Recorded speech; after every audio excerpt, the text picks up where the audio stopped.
Selalu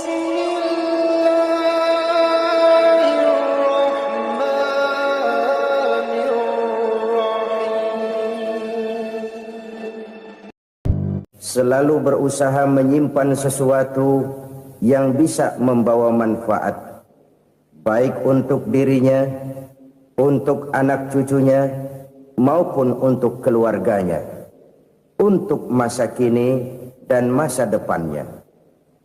Kadang simpanan itu berbentuk uang, kadang berupa tanah, lain saat berbentuk pabrik, dan lain sebagainya. Sementara masa depan yang paling pasti adalah akhirat. Jika untuk masa depan dunia kita rela memeras keringat, membanting tulang, pergi pagi dan pulang petang, menyimpan uang, menyimpan tanah, menyimpan pabrik, pernahkah kita merenung jika satu saat kiamat datang, kita dibangkitkan dari kubur masing-masing, berdiri di padang mahsyar untuk mempertanggungjawabkan seluruh kegiatan hidup kita di dunia ini, lalu kita akan menuju ke alam akhirat. Sudahkah kita mempunyai simpanan untuk akhirat kita? Pada pertemuan kali ini saya ingin menyampaikan sebuah hadis di mana Rasulullah sallallahu alaihi wasallam bersabda, "Arba'un min kanzil jannah." Simpanan sorga ada 4 macam. Yang pertama, ikhfa'us sadaqah, menyembunyikan sedekah. Saudara-saudara kaum muslimin, sebagaimana yang kita maklum bahwa Allah Subhanahu wa taala melebihkan sebagian rezeki dari kita terhadap yang lain. Ada yang kaya, ada yang setengah kaya, ada yang miskin, ada yang setengah miskin, dan selanjutnya. Ada yang gajinya kecil tapi penghasilannya gede. Ada yang penghasilannya gede tapi nggak punya gaji. Ada juga yang memang gajinya gede dan penghasilannya gede. Kelebihan rezeki merupakan sunnatullah dan tidak harus membuat kita merasa lebih dari yang lain. Bahkan sebaliknya, kelebihan itu harus membuat kita ringan tangan untuk menolong mereka yang memang memerlukan pertolongan. Kalau saudara diberikan ilmu, maka pertanyaan akhirat cuma satu: ilmumu kau amalkan untuk apa? Kalau saudara diberikan umur yang panjang, pengadilan akhirat juga bertanya satu: umurmu kau habiskan di mana? Tapi kalau saudara diberikan harta, pengadilan akhirat akan bertanya dua: hartamu kau dapat dari mana? Kau belanjakan kemana? Dari mananya ditanya dan kemananya juga ditanya. Oleh karena kita akan dimintakan pertanggungan jawab, maka amanah yang bernama harta ini harus kita gunakan dengan sebaik-baiknya.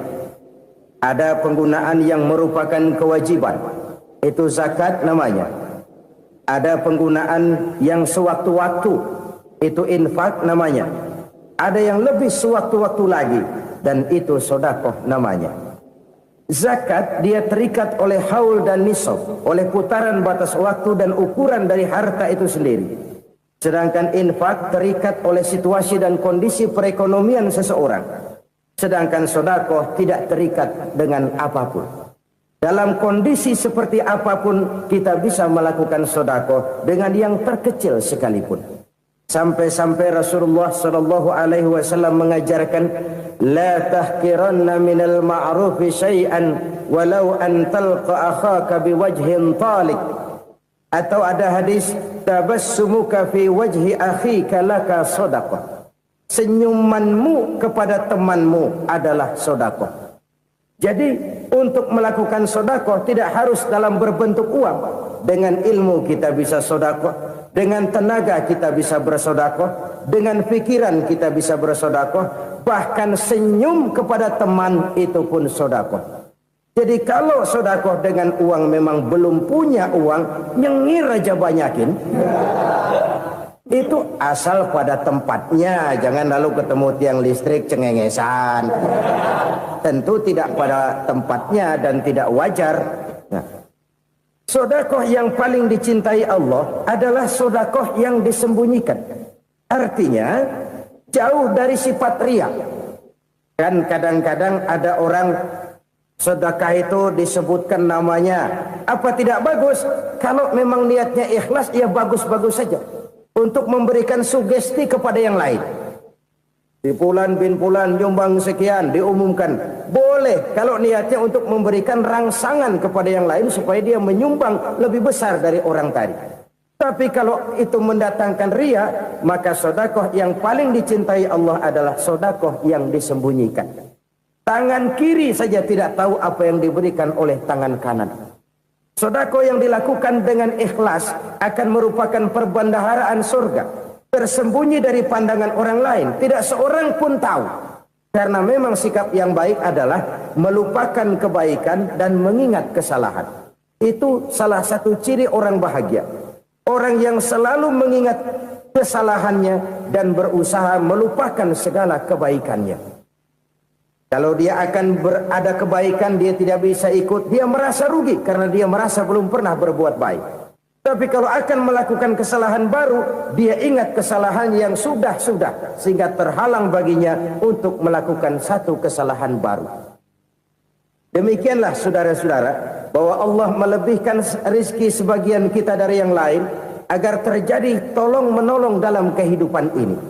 Jadi kesenjangan yang nature, kesenjangan yang alami, itu sunnatullah. Ada yang kaya, ada yang miskin, ada yang kelas menengah. Nah, kenapa lalu sekarang kita berusaha mengentaskan kemiskinan? Oleh karena adanya kesenjangan struktural. Kalau yang kaya bisa semakin kaya, kenapa yang miskin tidak bisa naik jadi ikut sedikit kaya?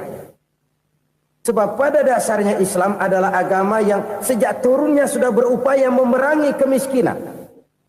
Bahkan dikatakan kemiskinan itu mendekatkan kepada kekufuran. Orang kalau miskin udah dekat banget sama kafir.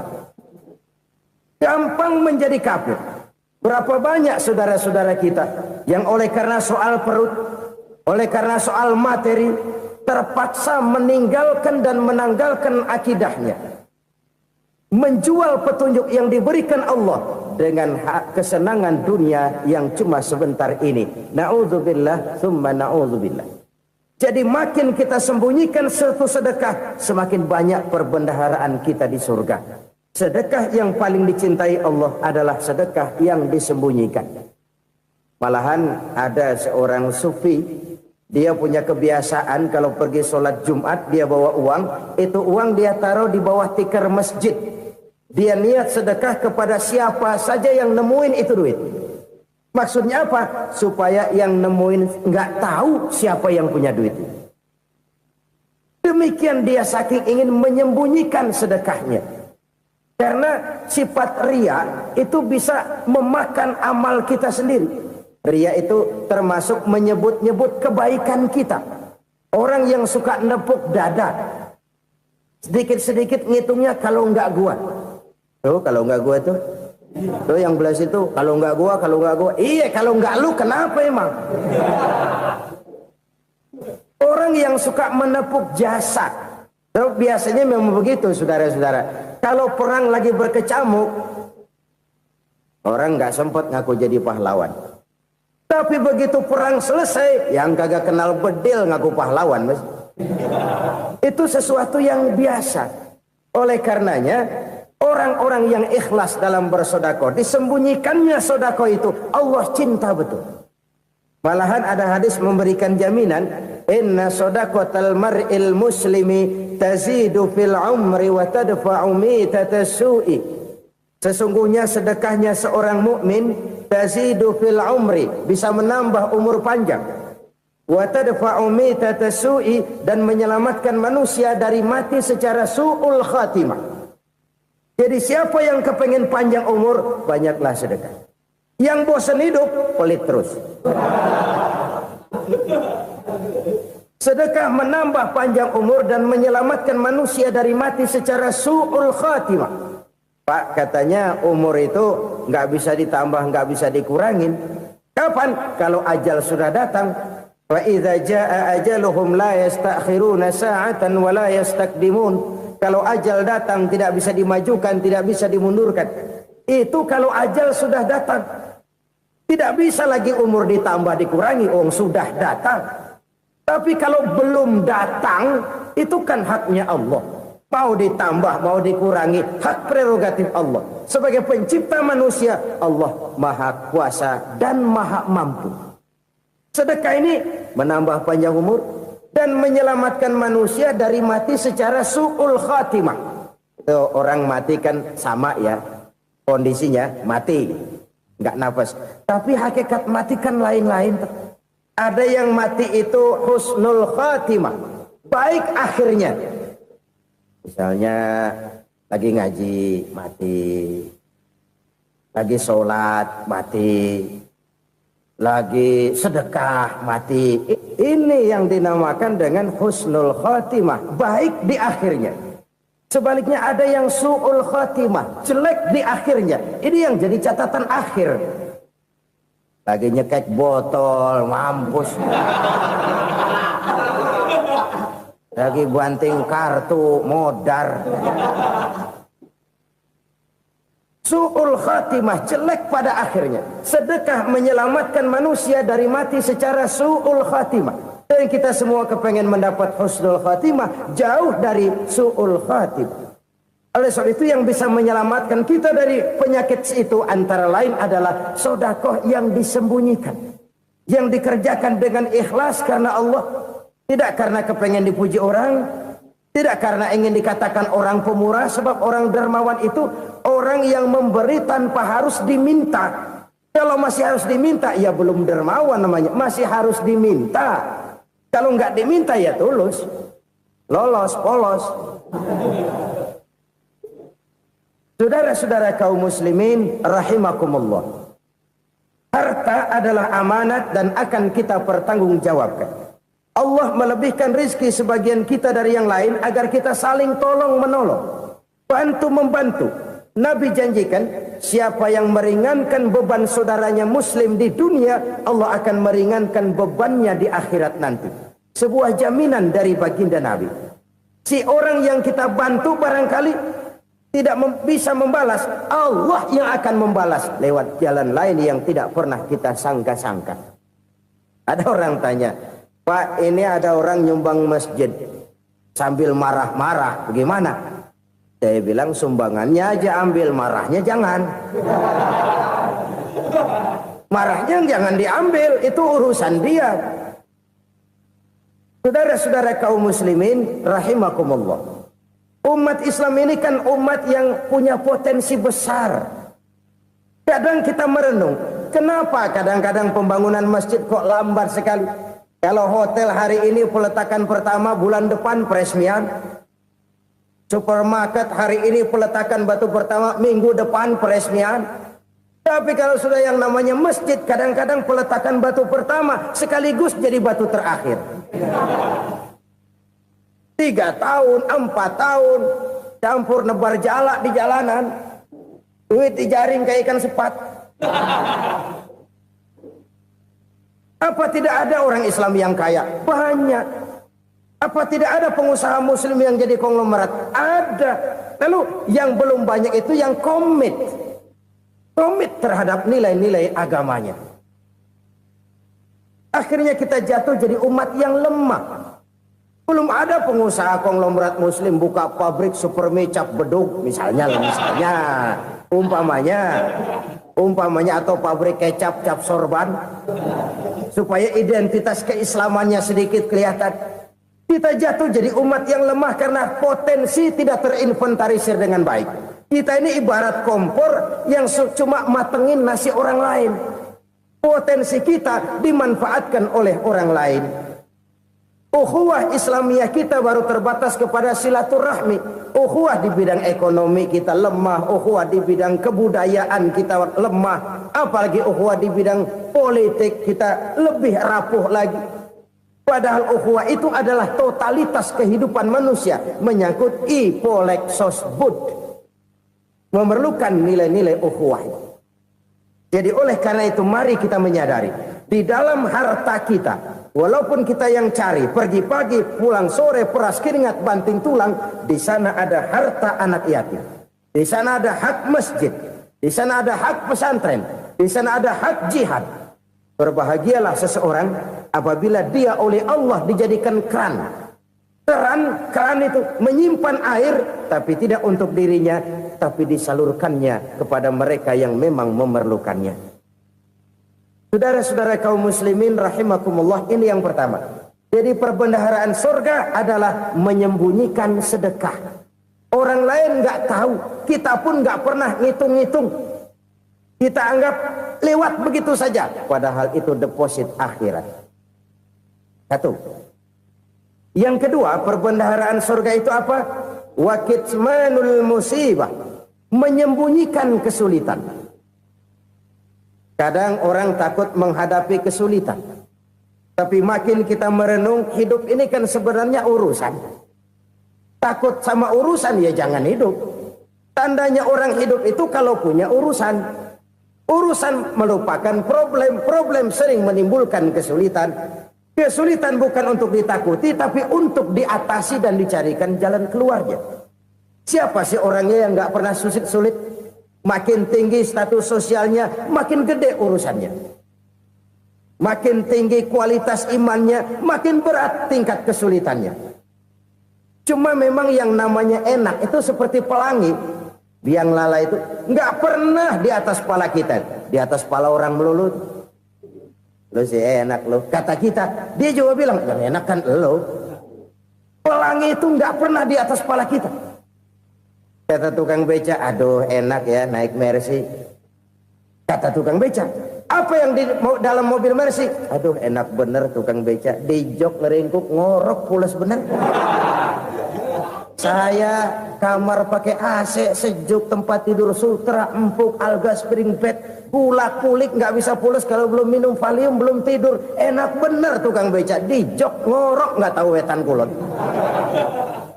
Si tukang beca bilang yang di Mercy enak, yang di Mercy bilang tukang beca enak. Inilah enak, nggak pernah di atas kepala kita, di atas kepala orang lain melulu enak itu. Nah saudara-saudara, yang merupakan perbendaharaan surga itu orang yang bisa menyembunyikan kesulitan, baik pribadi ataupun rumah tangga. Nih terutama rumah tangga yang jadi soalnya. Kadang-kadang kita ini kalau senang, sebaliknya kalau senang kita diam, kalem aja, cuek. Banyak banget duit kita bawaan, diam aja udah. Malah ketemu orang takut. Tapi begitu susah, sekampung tahu. Padahal Nabi mengajarkan perbendaharaan surga itu menyembunyikan musibah, menyembunyikan kesulitan. Kalau enak, cerita sama orang-orang. Kalau nggak enak, rasain sendiri, tekan sendiri, atasin sendiri. Kita kan sebaliknya. Senang kita diam, asal lagi susah, paling tidak kita nyari teman buat cerita kesusahan. Siapa orangnya yang nggak pernah susah? Cuma soalnya bagaimana kita mengatasi kesusahan itu sendiri.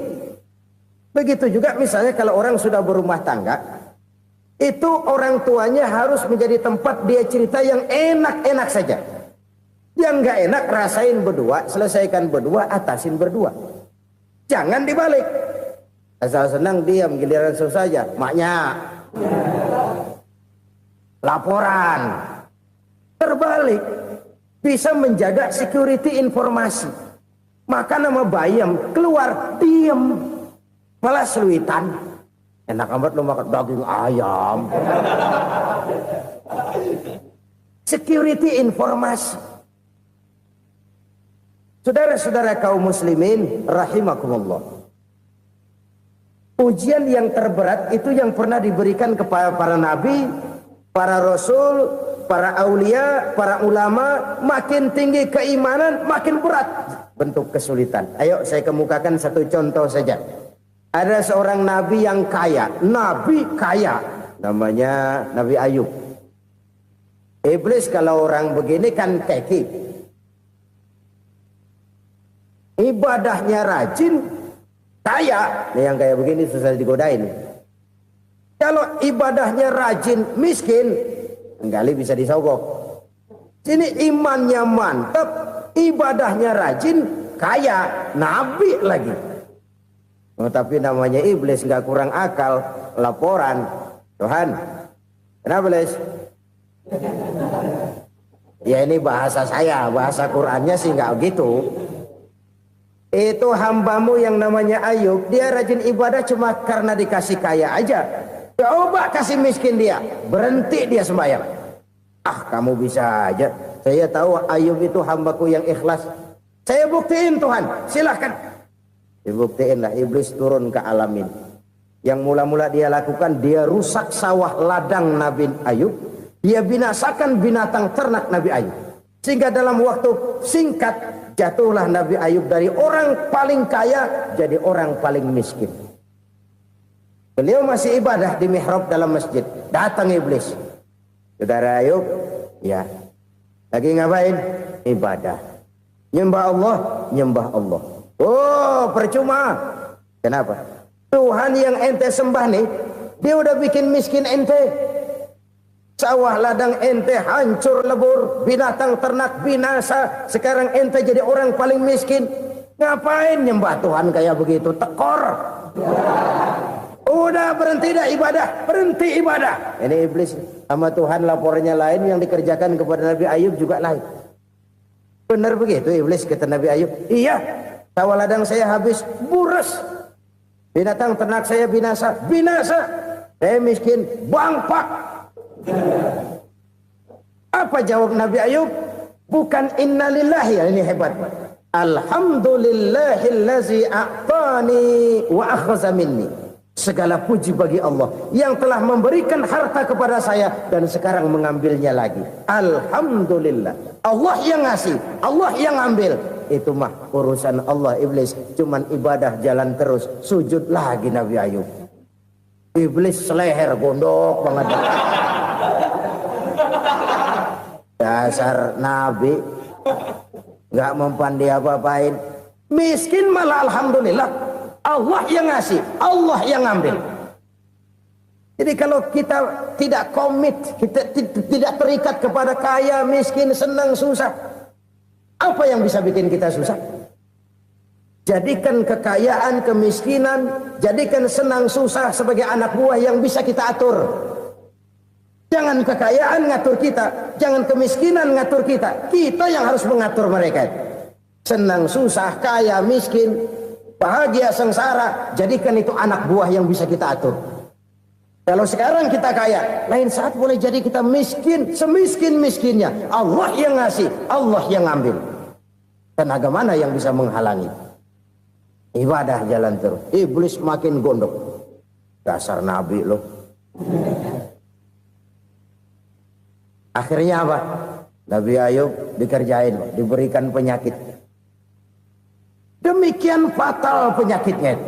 Bayangin, udah miskin, sakit. Masya Allah. Miskin, sakit. Sakitnya nggak lama, kira-kira 16 tahun. Istrinya 3, 2 mental minta ceraiin. Ngerawatin laki bengek begini. Senang belum tentu, susah udah pasti nih. Cerai aja, cerai dah. Cerai. Tinggal satu Siti Rahmah yang setia menemani beliau. Sesetia-setianya hati perempuan. Satu saat Siti Rahmah bilang, "Bang, iya, abang kan Nabi, Bang. Lalu, namanya Nabi kan doanya jarang meleset, Bang. Maksud kamu minta kenapa sih sama Tuhan biar abang sembuh, baik dah, Bang?" Siti Rahmah, iya. Saya sakit berapa tahun sih dah? 16 tahun, Bang. Sebelum ini saya sehat berapa tahun? Ya kira-kira 60 tahun, Bang. Nah, coba ente banding-bandingin, Rahmah. Saya dikasih sehat 60 tahun, dikasih sakit 16 tahun. Sudah nggak sabar mau doa kepada Allah minta sembuh. Saya malu kepada Allah. Diuji dengan yang luar biasa seperti ini, tidak mengganggu stabilitas kehambaannya. Dia tetap menghamba kepada Allah Subhanahu wa ta'ala. Saudara-saudara kaum muslimin rahimakumullah. Kunci menghadapi kesulitan itu apa? Allah jelaskan dalam satu ayat, wa basyiris sabirin alladzina iza asabathum musibah qalu inna lillahi wa inna ilaihi raji'un. Gembirakan orang-orang yang sabar. Siapa mereka itu? Yang apabila mendapat musibah mereka kembali kepada keyakinan dasar, segalanya dari Allah dan segalanya akan kembali kepada Allah. Ini konsepsi dasar dari sikap muslim dalam menghadapi berbagai kesulitan. Segalanya dari Allah, segalanya akan kembali kepada Allah. Kalau ini sudah kondisi dasarnya, maka kita akan lapang menghadapi kenyataan bagaimanapun pahitnya. Apakah itu namanya miskin, apakah itu namanya sakit, bahkan maut sekalipun, segalanya dari Allah, segalanya akan kembali kepada Allah. Ini sikap hidup, bukan sekedar ucapan. Kita kadang-kadang menjadikannya sebagai ucapan, mulutnya sehingga berhenti, innalillahi wa inna ilaihi raji'un, tapi nangisnya terus gerung-gerungan. Bukan itu, ini kesadaran moral. Kalau segalanya dari Allah, segalanya kembali kepada Allah, kan sebenarnya cuma nunggu giliran. Hari ini saya nyembayangin dia, entah hari apa saya disembayangin orang. Hari ini saya antar dia ke kubur, entah hari apa orang nganterin saya ke kubur. Hari ini saya tahlilkan dia, entah nanti kapan orang tahlilkan saya. Segalanya dari Allah, segalanya akan kembali juga kepada Allah. Oleh sebab itu saudara-saudara, kesulitan bukan untuk ditakuti. Kesulitan justru untuk diatasi, dicarikan jalan keluarnya. Dan tidak ada orang yang tidak pernah mendapat kesulitan. Tidak ada. Semakin tinggi status sosial, semakin tinggi kualitas keimanan, semakin besar juga tingkat kesulitan. Hanya saja bagaimana cara kita mengatasinya. Dan Al-Quran menyatakan, inna ma'al usri yusra. Di balik kesulitan itu pasti ada kemudahan. Roda itu berputar. Karena itu Rasulullah sallallahu alaihi wasallam mengingatkan kepada kita, ta'arraf ilallahi fir raha ya'rifka fis syiddah. Ingatlah kepada Allah di waktu kamu senang, supaya Allah ingat kepada kamu di waktu kamu susah. Kalau waktu senang kita ingat kepada Allah, kita susah, Allah tidak akan meninggalkan kita. Tapi kalau waktu senang kita jauh dari Allah, sujud tidak sempat, dengan masjid jauh, ketika senang kita lupakan Allah. Nanti begitu kita susah, Allah lupakan kita. Dan itu menyakitkan. Oleh karena itu orang-orang tua kita dulu bilang, kalau lagi sehat ingat-ingat lu bakal sakit nanti. Kalau lagi kaya ingat-ingat satu saat kita bakal jatuh miskin. Bahkan kalau lagi muda ingat-ingat kita bakal tua. Dan yang terpenting kalau lagi hidup ingat-ingat kita bakal mati. Saudara-saudara kaum muslimin rahimakumullah. Jadi yang kedua yang merupakan perbendaharaan surga, menyembunyikan musibah. Saudara-saudara kaum muslimin rahimakumullah. Hal ketiga yang merupakan perbendaharaan surga adalah wasilatur rahmi. Orang yang suka bersilaturahmi. Sebagaimana yang kita maklum bahwa manusia adalah makhluk yang disebut zon politika. Makhluk sosial yang tidak mungkin hidup sendiri-sendiri. Betapa dan siapapun kita memerlukan orang lain. Bodoh betul manusia kalau tinggal di tengah masyarakat tapi tidak mau bermasyarakat. Merasa hebat sendiri, pintar sendiri, gagah sendiri, kaya sendiri. Mungkin kalau mati juga ngubur sendiri. Jangankan kita di sini. Di sorga saja Nabi Adam waktu sendirian bengong melulu, mondar mandir. Allah tegur dam sepi dam. Ya ini kalau bahasa saya. Iya Tuhan sepi ini nggak ada coret-corekan pisan ini. Diciptakan Siti Hawa baru anteng Nabi Adam. Itu di sorga. Cobalah. Umpamanya saudara tinggal di Jakarta nih. Kaya bener. Apaan aja di Jakarta punya saudara dah. Pembuatan Semanggi ambil. Monas, Buntel bawa pulang. Hotel-hotel ambil semua. Cuman tinggal di Jakarta sendirian. Apa enaknya? Betapa dan siapapun kita perlu orang lain. Tidak ada seorang pun yang bisa memenuhi kebutuhan hidupnya secara sendiri-sendiri. Nah, Islam telah menyelamatkan manusia dari ras diskriminasi, mengikat manusia dengan persaudaraan yang berlandaskan kepada akidah. Karena itu dianjurkan bersilaturahmi. Bahkan Nabi menyatakan, man arada ayyubsata lahu fi rizqihi wa yunsa'a fi atharihi falyasil rahimah. Siapa yang kepengen diluaskan rezekinya dan dipanjangkan usianya, banyaklah ia bersilaturahmi. Siapa yang kepengen dimudahkan rezekinya, hendaknya ia banyak bersilaturahmi. Kalau banyak teman, kesulitan kan paling tidak ada tempat cerita. Udah susah, sendirian kita pikirin diri, nggak ada tempat tukar pikiran. Cepet banget sama bengek.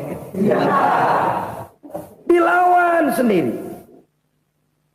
Nah, secara makro kita bisa berkata, tidak mungkin ada kemenangan kalau tidak ada kekuatan. Tidak ada kekuatan kalau tidak ada kesatuan dan persatuan. Tidak mungkin ada kesatuan dan persatuan tanpa semangat silaturahmi. Kalau umat Islam mau menang, dia harus kuat. Kalau umat Islam mau kuat, dia harus bersatu. Kalau umat Islam mau bersatu, dia harus membudayakan silaturahmi ini. Bahkan sampai-sampai kata Nabi, kalau bisa cari nilai tambah. Apa? Silman qata'ak. Bersilaturahmilah kau kepada orang yang marah denganmu. Masya Allah, indahnya ajaran agama kita. Orang yang marah pun kepada kita, kata Nabi, kalau bisa bersilaturahmilah kepadanya. Kepada orang yang marah itu. Di situ nilai tambah. Cuman jujur nih hadis, ngucapinnya gampang, ngamalinnya yang berat banget. Orang marah sama kita disuruh silaturahmi, ada apa malu? Lu marah, ada gua marahan lagi. Tunggu pikirin. Saudara-saudara kaum muslimin rahimakumullah. Tapi ini yang diajarkan, bahkan ini yang dicontohkan oleh baginda Rasul. Bagaimana begitu mudah, misalnya satu saat Abu Jahal ini ngatur strategi bagaimana bikin Muhammad celaka. Dia gali lubang di depan tempat tidurnya. Dia tutupin daun korma. Terus dia panggil seseorang, ke sini. Kasih tahu Muhammad, pamannya sakit keras, minta ditengokin. Berangkat orang ini ke sana. Muhammad, labbaik. Pamanmu sakit keras, dia minta ditengokin. Baik, saya akan datang menjenguk beliau. Berangkatlah Nabi ke rumah Abu Jahal tanpa prasangka apapun. Abu Jahal udah pasang setil, selimut 3 rangkap setengah dia pakai, persis kayak orang meriang. Tapi sembari ngintip dari balik selimut, begitu Muhammad buka pintu, nah masuk perangkap nih. Muhammad jalan menuju tempat pembaringan. Makin lama makin dekat, makin lama makin dekat, makin dekat ke lubang yang dipasang oleh Abu Jahal itu. Dalam hati Abu Jahal, terus dah jatuh, mampus dah lo ini. Mampus lo hari ini nih. Apa yang terjadi? Malaikat Jibril datang. Muhammad, pamanmu cuma pura-pura sakit. Di depan tempat tidurnya ada lubang perangkap supaya kamu jatuh ke situ. Sudah, kamu pulang. Balik kanan Nabi. Sudah hampir jatuh ke lubang, balik kanan, pulang. Bayangin kecewanya Abu Jahal. Muhammad dikit lagi, Muhammad dikit lagi. Enggak paman, saya pulang aja. Emosi bangun dari tempat tidur, enggak sadar kalau lagi pura-pura sakit. Lompat ngejar Nabi, dia lupa dengan lubang yang dia gali. Serak, nyemplung sendiri ke dalam lubang.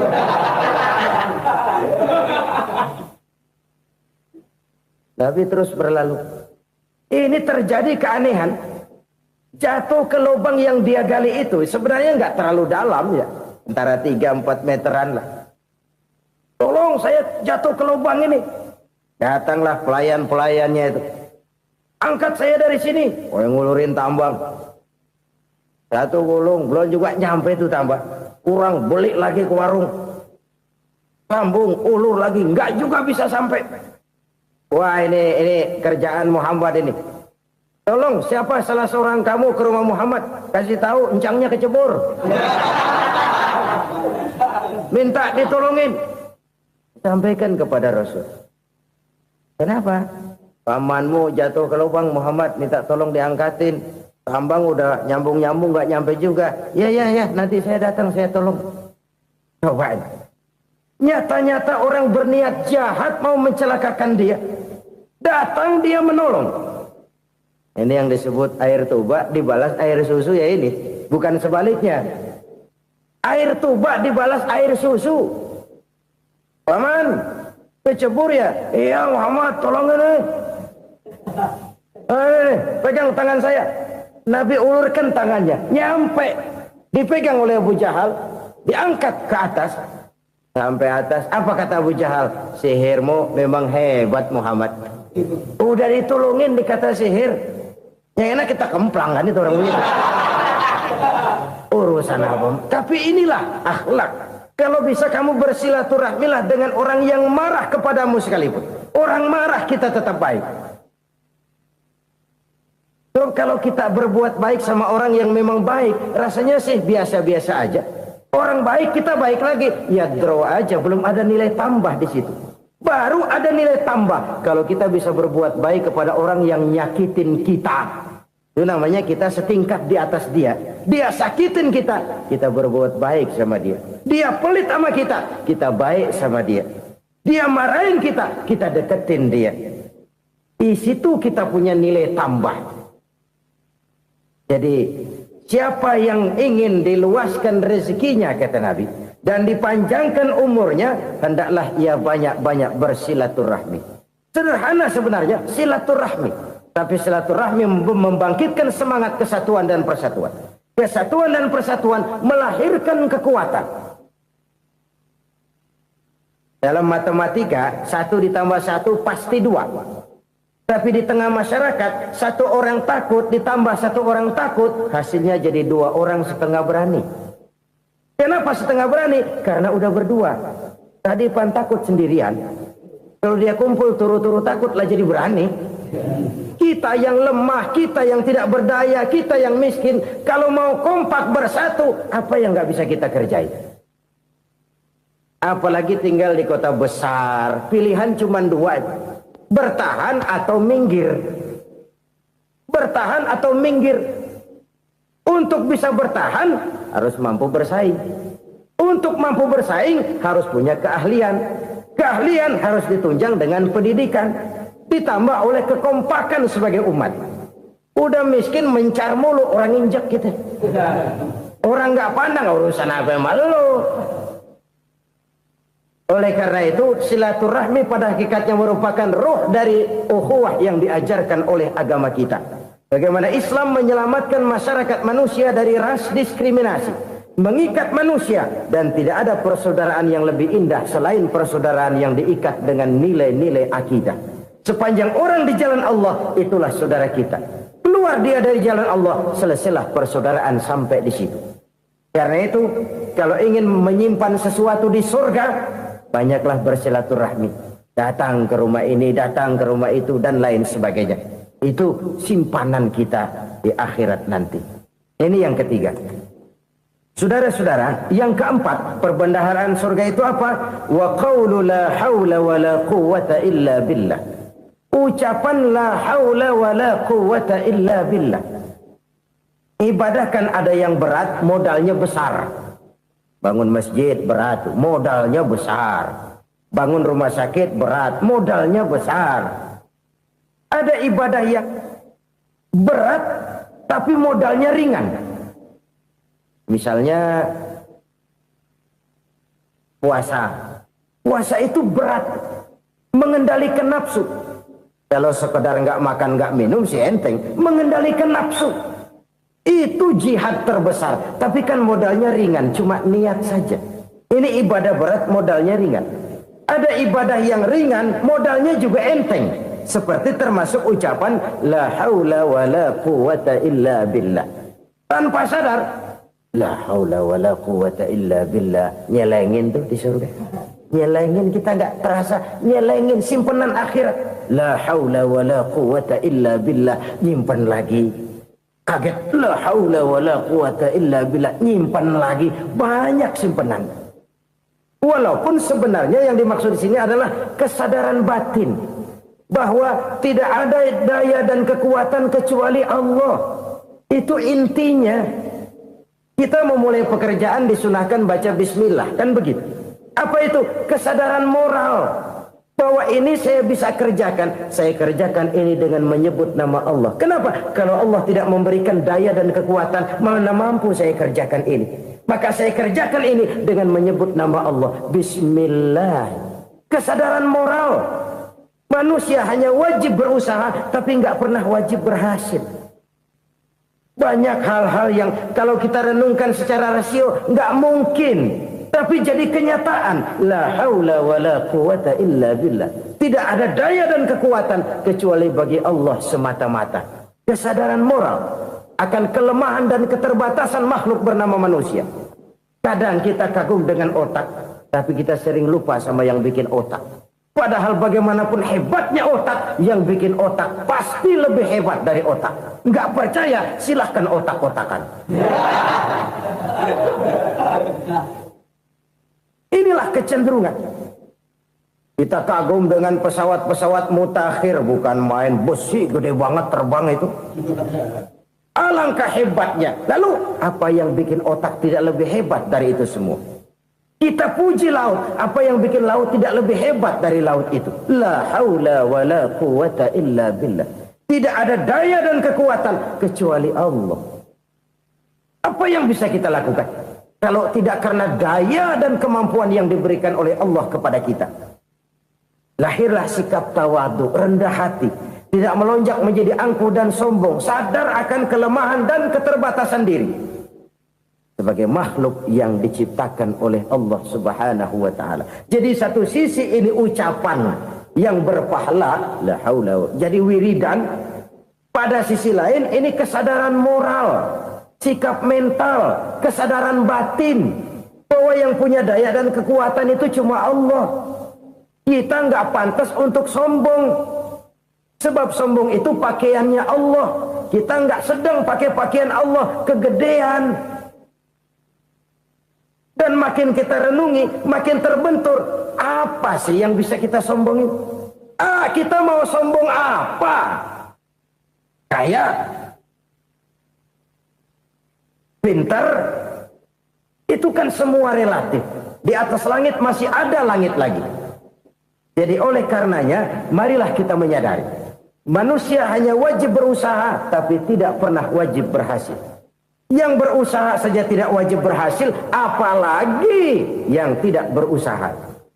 Islam bukan agama orang pemalas yang selesai sholat lalu ngelohom, nggelenggem ayem-ayem. Tapi Islam bukan agama orang sombong yang setelah berusaha lalu tidak memerlukan Allah. Kita bisa saja bikin proyeksi, tahun sekian kita bakal panen besar menurut perhitungan otak. Tapi ada kejadian lain. Apa? Tikus ngambek. Habis itu dimakanin tikus, panen gagal. Proyeksi rasional gagal oleh tikus-tikus yang ngambek itu. Bisa saja terjadi. Tahun depan kita panen besar, urung. Kenapa? Musim panas panjang. Dan sekarang ini koran-koran bikin berita musim mengalami penyelewengan. Bukan cuma manusia yang nyeleweng sekarang. Musim pakai nyeleweng. Mestinya kan musim hujan udah selesai. Masih hujan-hujan juga. Musim. Nah sekarang kita boleh bikin proyeksi. Kita bakal panen besar. Tahu-tahu musim panas panjang. Sawah retak, air kering. Cari teknokrat yang paling botak. Suruh pendekin tuh musim panas. La haula wa la quwata illa billah. Inilah kesadaran moral. Saudara, saya teringat satu saat ada seorang konglomerat. Umurnya ya kira-kira 70-an. Satu saat dia ditanya oleh wartawan, "Pak, umur Bapak berapa sih?" "Ya paling 10 tahun." 10 tahun? 10 tahun? Anak Bapak berapa orang? Satu saja? Satu. Harta Bapak berapa? Ya paling-paling bangsa 7 juta kali. 7 juta? Iya. Pak, kenapa Bapak bohongi saya? Bapak punya buku biografi. Koran-koran, majalah-majalah banyak memuat cerita riwayat hidup Bapak. Saya tahu umur Bapak 70. Kenapa bilang cuma 7 tahun? Saya tahu anak Bapak 8. Kenapa cuma bilang 1? Saya tahu harta Bapak miliaran, mungkin triliunan. Pabrik di mana-mana, bank di mana-mana. Kenapa bilang uang Bapak cuma 7 juta? Nah, kata si konglomerat tadi, kamu benar nak, kamu benar. Umur saya kalau jumlahnya memang 70 nak. Cuman ingat-ingat saya, baru 7 tahun terakhir ini saya sujud. Baru 7 tahun terakhir ini saya berusaha dekat dengan Allah. Saya laksanakan perintahnya, saya jauhi larangannya. 7 tahun inilah rasanya yang ada nilainya di hadapan Allah. Yang 63 tahun matong, kelabu, kelam umur gue. Habis untuk maksiat, untuk munkarat. Maka ketika ditanya tadi, umur saya 7 tahun itu. Oh begitu Pak. Oh iya. Lalu anak Pak. Anak Bapak kan 8. Kenapa bilang cuma 1? Nah, kalau jumlah hitungannya memang anak saya 8. Tapi dari 8 orang ini rasanya cuma 1 nih. Yang bakal jadi buah hati, belahan jantung. Pelanjut cerita, penerus sejarah. Bakal jadi anak soleh yang akan mendoakan saya. Cuma 1 rasanya anak saya ini yang bakal jadi buah hati saya. Besar-besaran saya. Yang akan mendoakan di kubur saya. Yang akan mendoakan di akhirat saya. Yang 7 orang mana? Masya Allah, yang atu tenggeng, yang atu nyekek botol lolo, yang atu nggak karu-karuan. Makanya saya bilang 1 anak saya yang akan bisa mendoakan saya. Oh begitu Pak. Iya. Nah harta Pak, harta Bapak kan triliunan. Pabrik Bapak di mana-mana. Uang Bapak hampir di tiap bank-bank besar. Kenapa bilang cuma 7 juta? Betul kau nak. Harta saya kalau jumlahnya memang miliaran, triliunan mungkin. Tapi yang saya ingat baru 7 juta tuh yang saya belanjakan di jalan Allah. Saya nyumbang masjid, saya santuni yatim piatu, saya bantu pembangunan pesantren, saya bantu pembangunan rumah sakit Islam. Itu yang akan saya bawa pulang ke akhirat, yang 7 juta itu. Yang triliunan itu nanti akan diperebutkan oleh anak-anak saya sebagai waris saya. Jadi harta saya 7 juta itu yang bakal nemenin saya di akhirat. Yang akan saya bawa pulang jadi teman saya. Saudara-saudara kaum muslimin, jangan-jangan orang tua itu adalah kita-kita ini. Jangan-jangan kita-kita ini adalah orang tua itu. Jangan-jangan itu potret dari diri kita masing-masing. Dari sekian umur yang diberikan Allah, berapa tahun yang ada nilainya di hadapan Allah? Dari sekian anak-anak yang merupakan amanah, berapa yang akan mendoakan kita sebagai orang tuanya menjadi anak soleh? Dari sekian banyak harta yang diberikan Allah, berapa yang akan kita bawa pulang menghadapnya nanti, yang kita belanjakan di jalan Allah? Ini sebuah potret kehidupan. Karena itu kita kembali kepada la haula wa la quwwata illa billah. Kita wajib berusaha, kita wajib berikhtiar. Selebihnya, segala daya dan kekuatan hanya milik Allah saja semata-mata. Satu kesadaran batin dari setiap pribadi muslim. Setelah ia berusaha dan berikhtiar, ia menyerahkannya kepada Allah Subhanahu wa ta'ala. Jadi, satu sisi ini merupakan wiridan ucapan yang mengandung pahala. Pada sisi lain, ini merupakan sikap batin dari seorang muslim di dalam ia menghadapi realitas kehidupan ini. Saudara-saudara kaum muslimin, rahimakumullah. Kalau ini kita jadikan satu basis kehidupan, maka ini akan menyelamatkan manusia dari kemungkinan tergelincir menjadi orang yang lupa diri dan lupa darat. Sebab itu Imamul Ghazali berpesan, jadidis safinah fa innal bahra amiq wa khuziz zad fa inna safara ba'id wa khaffifil hamla fa innal hamla sadid. Perbarui selalu kapalmu karena lautan sangat dalam. Bawa bekal yang banyak karena perjalanan ini sangat jauh. Ringankan beban karena kebanyakan beban akan menyakitkan. Alangkah indah kalimat ini, alangkah dalam makna yang terkandung di sana. Perbarui selalu kapalmu karena lautan sangat dalam. Apa artinya ini? Jaga mentalmu baik-baik. Pelihara imanmu baik-baik karena hidup penuh cobaan seperti lautan. Kita kalau berlayar di lautan kan kadang-kadang tenang, angin bertiup sepoi-sepoi basah. Jika malam datang, bintang gemintang bertabur menghias cakrawala. Rembulan memantulkan sinarnya dengan indah. Dalam keadaan begitu berlayar enak.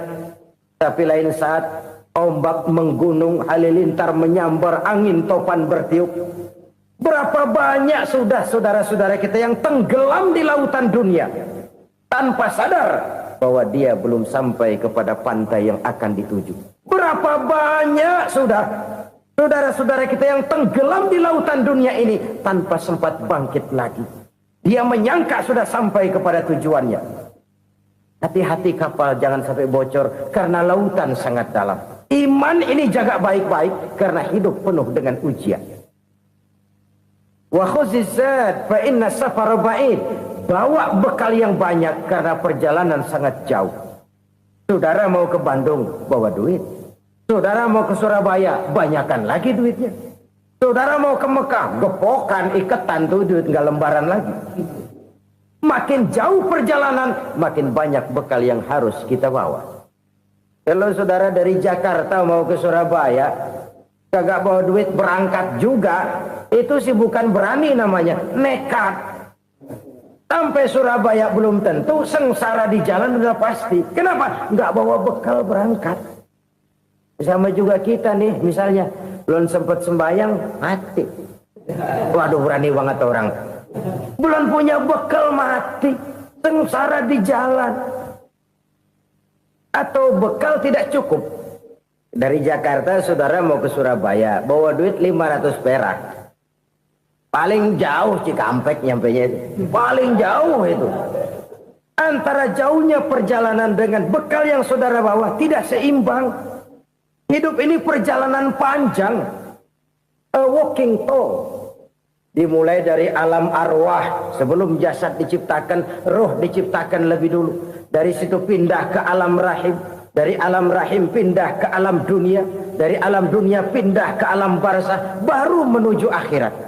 Satu perjalanan panjang. Kalau bekal tidak bawa, sengsara di jalan. Bawa bekal yang banyak karena perjalanan ini sangat jauh.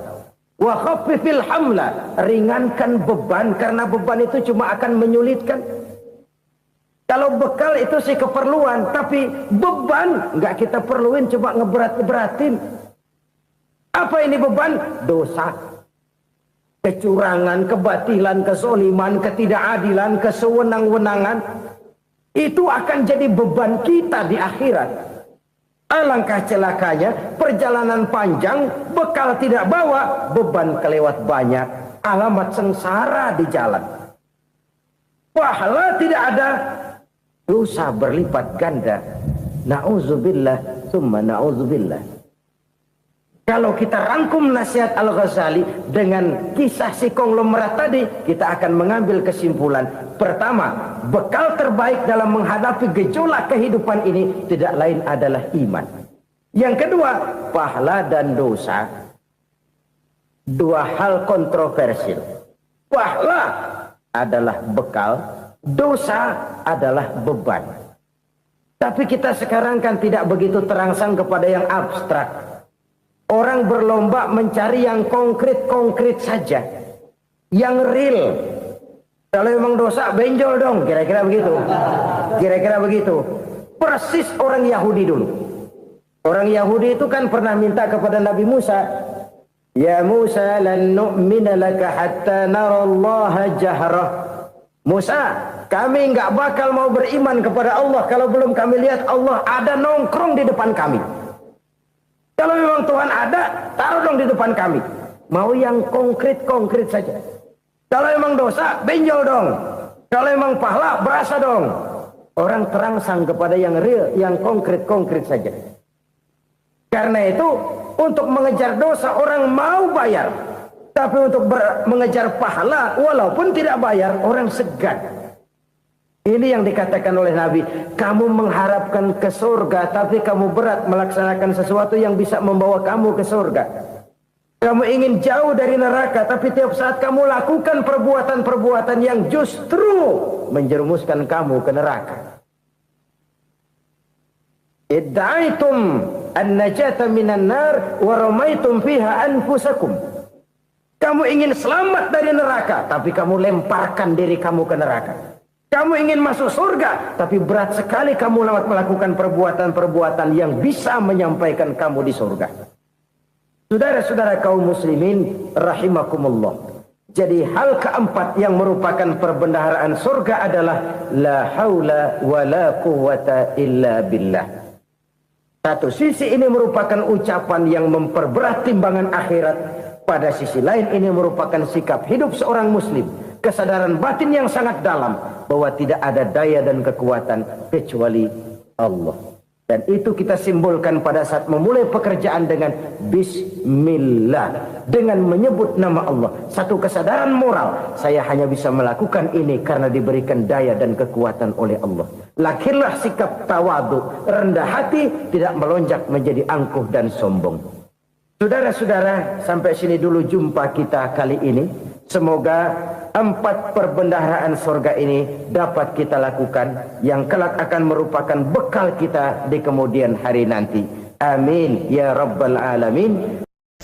Bapak-bapak, ibu-ibu, saudara-saudara kaum muslimin rahimakumullah. Di dalam kehidupan kita sebagai seorang muslim, minimal 5 kali dalam sehari semalam kita mendengar seruan untuk mendirikan solat yang disebut azan. Ada kalimat menarik di dalam kalimat azan itu, yakni seruan hayya 'alal falah, marilah menuju kepada keberuntungan, marilah meraih kemenangan. Seruan ini adalah kecenderungan dari setiap manusia, apapun warna kulitnya. Artinya, setiap orang dalam hidup selalu ingin meraih dan mencari kemenangan. Kemenangan akan melahirkan kepuasan batin, dan kepuasan batin memberikan kebahagiaan. Sedangkan kekalahan melahirkan penderitaan batin, dan penderitaan batin menjerumuskan seseorang di dalam berbagai bentuk kerugian. Jikalau inilah seruan azan, maka masalahnya ialah apa yang menyebabkan kita meraih kemenangan. Al-Quranul Karim memberikan tuntunan dan ajaran kepada kita bahwa orang-orang yang memperoleh kemenangan itu tidak lain adalah orang-orang yang bertakwa. Hanyalah mereka yang bertakwa kepada Allah Subhanahu wa ta'ala pada akhirnya akan tampil sebagai pemenang. Lalu siapa orang yang bertakwa itu? Dijelaskan dalam awal-awal Al-Baqarah, orang yang bertakwa yang akan meraih kemenangan.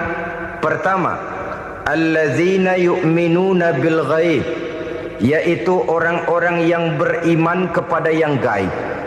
Percaya bahwa ada alam yang gaib, alam yang abstrak, alam yang tidak bisa dijangkau oleh salah satu daripada panca indera kita. Mereka percaya dan beriman kepada adanya malaikat, beriman kepada adanya iblis dan jin, beriman kepada adanya alam kubur, beriman kepada adanya alam mahsyar, beriman kepada adanya alam akhirat, beriman kepada adanya surga dan neraka. Beriman bukan cuma sekedar beriman dalam ucapan bibir saja, tetapi beriman yang nilai iman itu mampu mewarnai gerak dan gaya hidupnya.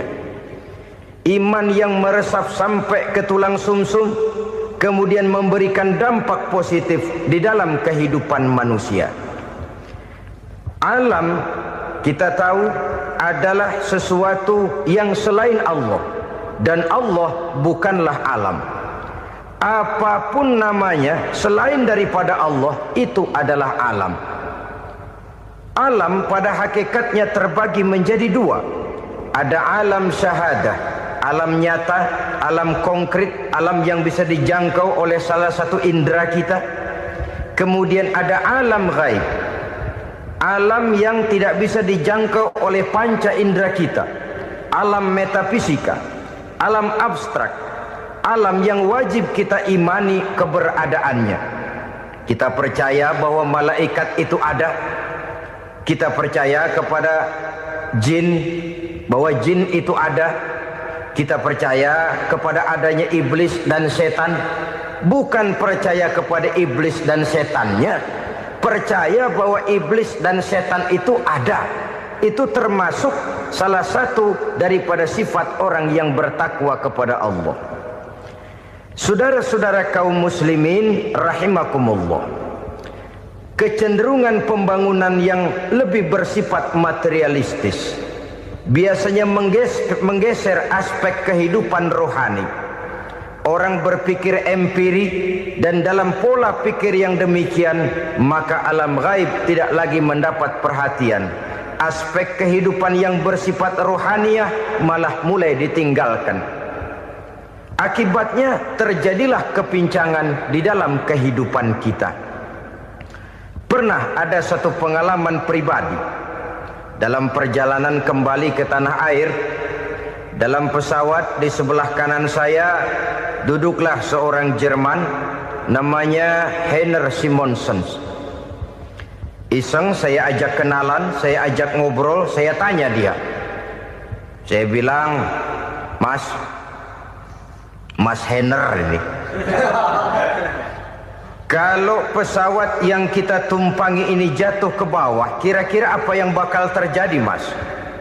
Dia bilang, kita semua akan mati. Begitu? Iya. Oke. Apa itu mati?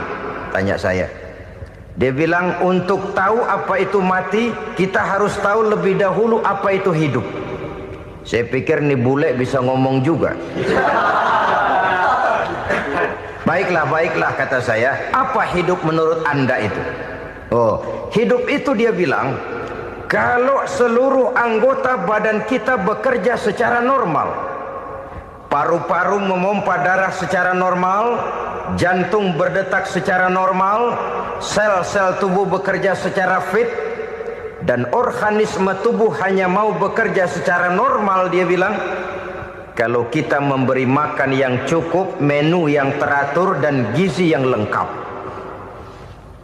Saya bilang, kesimpulannya apa, Ner? Dia jawab, hidup adalah dari tangan ke mulut. Life is from the hand to the mouth, kata dia. Hidup adalah dari tangan ke mulut. Jadi masalah hidup tidak lebih daripada masalah isi perut. Orang pergi pagi, pulang sore, peras keringat, banting tulang, perut yang dibelain. Saya bilang, you are wrong.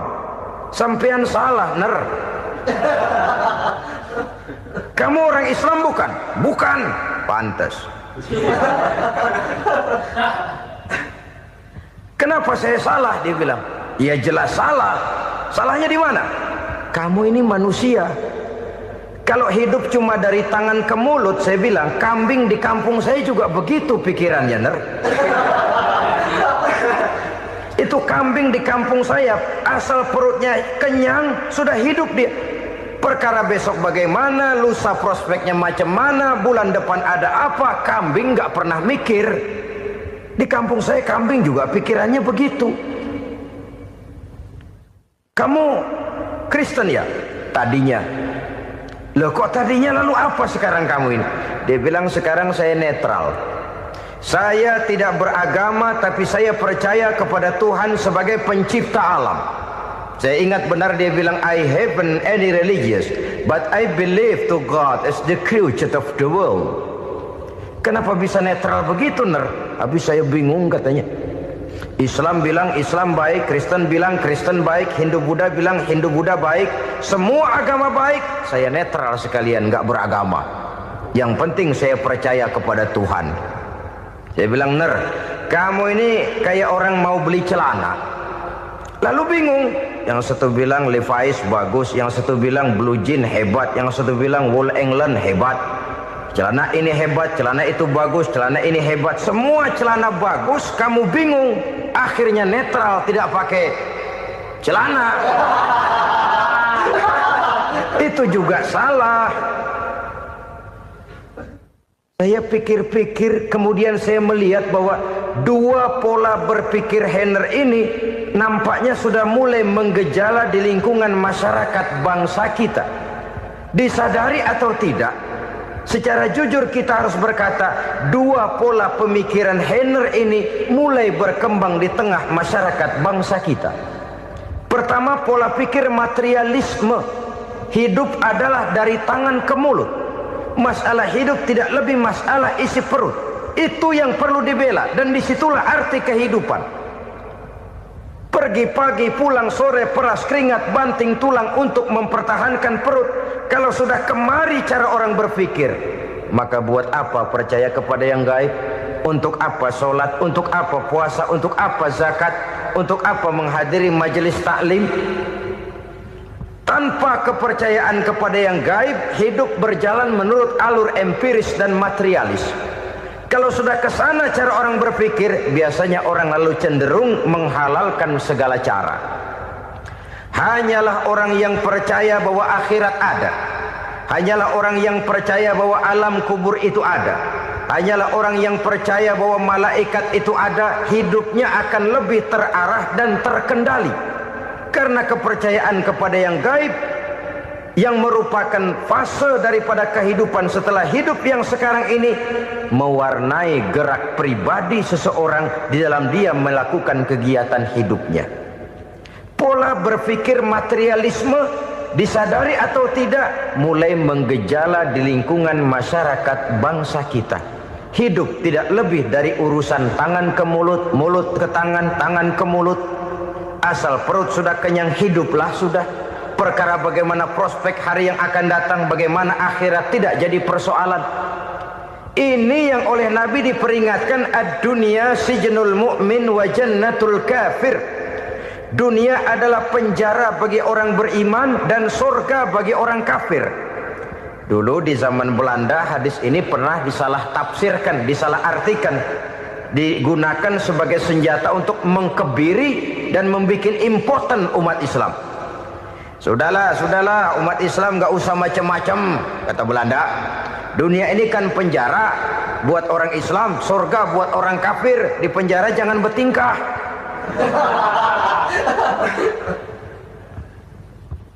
Pengertiannya tidak begitu. Dunia adalah penjara bagi orang mukmin. Artinya dalam kehidupan dunia seorang mukmin tidak bebas memperturutkan hawa nafsunya. Di penjara hawa nafsunya itu. Sebaliknya surga bagi orang-orang kafir. Buat orang kafir surgalah dunia ini. Mereka bebas memperturutkan hawa nafsunya. Dilarang tidak terlarang, dicegah pun tidak tercegah. Mereka hidup menurut alur bisikan nafsu mereka sendiri. Kemudian bila ajal datang, maut merenggut nyawa, selesailah surganya sampai di situ. Maka bagi orang-orang yang tidak percaya kepada adanya akhirat, kepada adanya alam gaib, surganya sebatas umurnya. Sekali lagi, surganya sebatas umurnya. Bila umur selesai, ajal pun datang merenggut nyawa, selesailah sudah surganya sampai di situ. Alangkah pendeknya perjalanan orang-orang yang tidak percaya kepada alam gaib ini. Bagi kita mukmin, jikalau kita mampu memenjarakan hawa nafsu, kita bisa bahagia di dunia ini. Dan Islam memang tidak menyuruh kita sengsara di dunia. Raih dunia, kejar dunia, gapai dunia sebagai alat untuk mencapai kebahagiaan di akhirat nanti. Hidup adalah satu perjalanan panjang yang terbentang sejak kita terlahir dari alam rahim sampai kepada alam akhirat nanti. Andai kata kita gagal meraih kebahagiaan di dunia, toh kita masih punya akhirat. Tapi jangan jadi dalil yang melemahkan semangat. Biarin dah kita di dunia kebelangsak, yang penting akhirat. Akhirnya dunia benar-benar kebelangsak. Bagaimana dunia ini bisa kita raih, dan bagaimana meraih dunia untuk menunjang kepentingan akhirat nanti. Yang kedua dari pikiran Henner yang saya lihat menggejala di lingkungan masyarakat bangsa kita, timbulnya manusia-manusia netral. Seolah-olah Tuhan yes, agama no. Sama Tuhan percaya, agama ogah. Tuhan ngangguk, giliran agama godeng. Padahal hampir dalam setiap ayat dalam Quran kata-kata amanu biasanya bergandeng dengan wa amilus sholihat, iman dan amal soleh. Ini sebagai isyarat Tuhan dan agama jangan pernah dipisah-pisah. Apabila kita bertuhan, maka kita harus beragama. Apabila kita beragama, maka agama itu harus bersumberkan dari Tuhan yang kita imani itu. Tidak mungkin kita pisah, Tuhan yes, agama no. Sama Tuhan percaya tapi agama bikin sendiri. Sembayangnya cukup bengong 2 jam madep ngulon.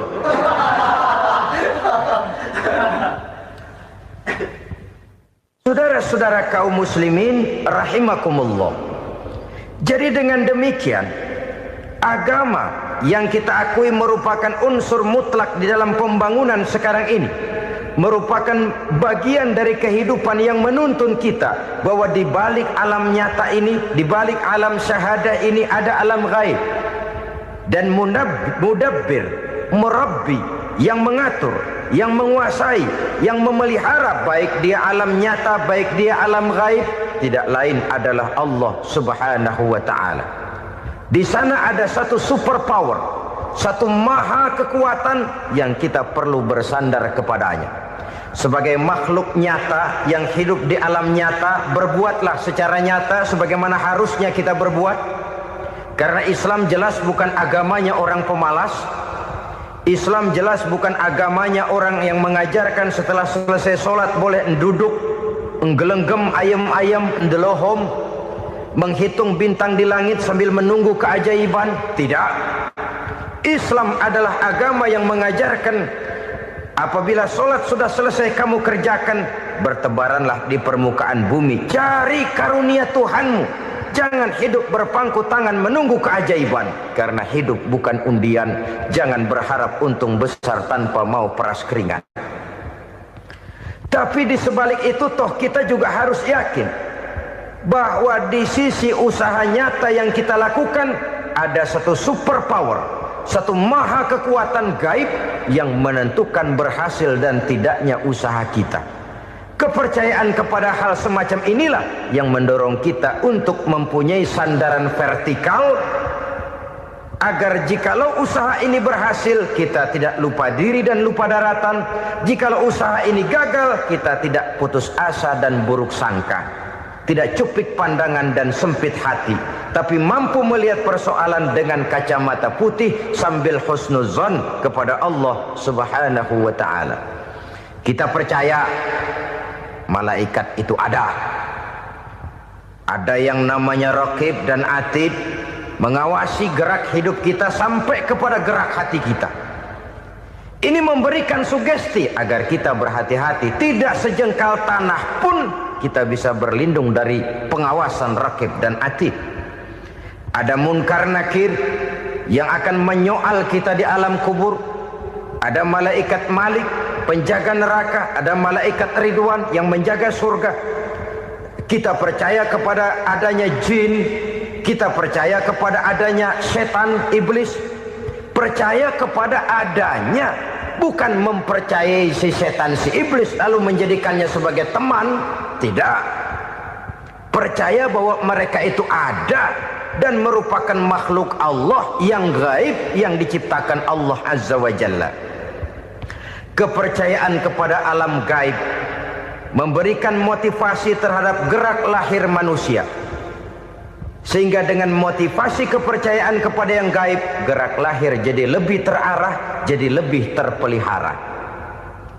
Pernah seseorang bertanya, "Pak, apakah adanya akhirat bisa dibuktikan secara ilmiah?" Saya bilang tidak bisa, tidak bisa. Kenapa? Karena yang berangkat nggak pernah pulang kemari lagi. Kalau dia pulang kemari bisa kita tanya bagaimana enak di sono. Cuma secara moral saya katakan, lebih beruntung orang yang percaya kepada akhirat daripada yang tidak. Sekarang saudara percaya akhirat ada, lalu saudara baik-baik di dunia, sholat, puasa, zakat, menolong orang lain, menebarkan kebajikan. saudara mati. Andai kata akhirat tidak ada, toh dalam hidup saudara sudah berbuat baik, paling tidak nama saudara akan dikenang sebagai orang baik. Sebaliknya, saudara percaya, kata saya, bahwa akhirat tidak ada, lalu hidup semau-maunya, tenggelam dalam maksiat dan munkarat, menentang Allah, tidak mau ruku dan sujud. Lalu saudara mati, kemudian akhirat ada. Ayo, mau apa? Bekal tidak punya. Jadi secara moral lebih beruntung orang yang percaya kepada adanya akhirat daripada yang tidak percaya. Dan itu alam gaib yang tidak bisa dibuktikan secara eksat. Jangankan untuk membuktikan seperti itu, dalam kehidupan sehari-hari saja yang kita rasakan tidak selalu berbentuk toh. Angin, bagaimana sih bentuknya angin? Kita tidak tahu. Merah, buktinya kalau dikerok merah. Yang merah itu kulit, yang kulit kita bukan anginnya. Sakit, rasa sakit itu ada, tapi bagaimana bentuk sakit? Kita nggak pernah tahu. Kalau kita makan cabai pedas, bagaimana bentuk pedas itu tidak ada, tapi rasa ada. Bentuk pedas hijau, cabenya bukan pedasnya. Tidak semua yang kita rasakan bisa kita gambarkan dalam bentuk yang konkret.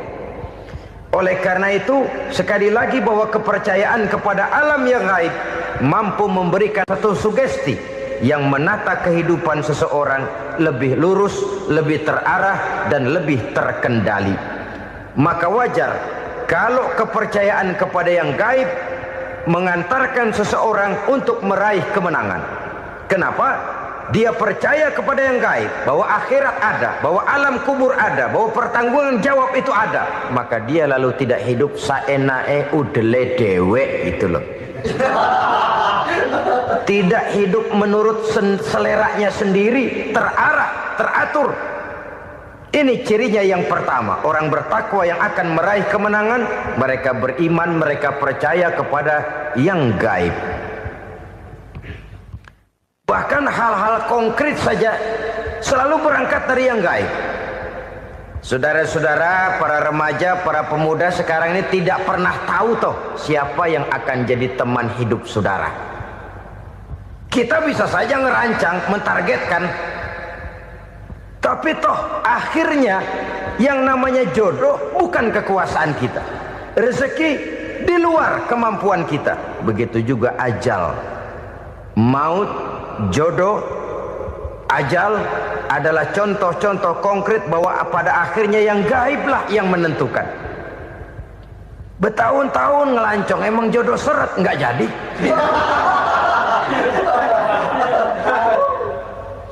Begitu kenal baru setengah malam nginep ditangkap hansip kan. Hal-hal semacam itu kadang-kadang kita berpikir suuzon, gilet, perempuannya cakep banget, lakinya rebek amat. Memang begitulah jodohnya. Memang begitulah jodohnya. Saudara hadirin ma'asyiral muslimin yang saya hormati, jadi hal-hal yang konkret saja kita yakini sepenuhnya ditentukan oleh satu superpower yang gaib itu tadi. Dari sanalah segala ketentuan itu berangkat dan kesanalah segalanya akan kembali. Maka kepercayaan kepada yang gaib meluruskan gerak hidup seseorang dan itu akan mengantarkan dia kepada meraih kemenangan. Satu. Yang kedua, wa yuqimuna shalah. Orang bertakwa yang akan meraih kemenangan itu adalah orang-orang yang mendirikan sholat. Kenapa sholat mengantarkan orang untuk meraih kemenangan? Yang jelas, inna sholata tanha anil fahsya'i wal munkar. Sholat mampu mencegah manusia dari perbuatan keji dan munkar. Banyak filsafat hidup yang terkandung di dalam sholat ini. Sejak kita wudhu sampai kita menghadap ke arah kiblat, sampai kita melakukan gerak-gerak sholat, bacaan-bacaan yang ada di dalam sholat, lalu sampai kepada mengucapkan salam. Banyak filsafat hidup yang terkandung di dalam sholat. Umpamanya saja, Setelah takbiratul ihram, mulai kita dengan solat dalam posisi berdiri. Diajarkan dalam kitab-kitab fikih agar kita melihat ke arah tempat sujud. Ini kan filsafat kehidupan. Kalau kamu solat dalam posisi berdiri, lihat tempat sujud. Jangan solat mata jelalatan, sebab nanti bisa mengurangi kekhusyuan.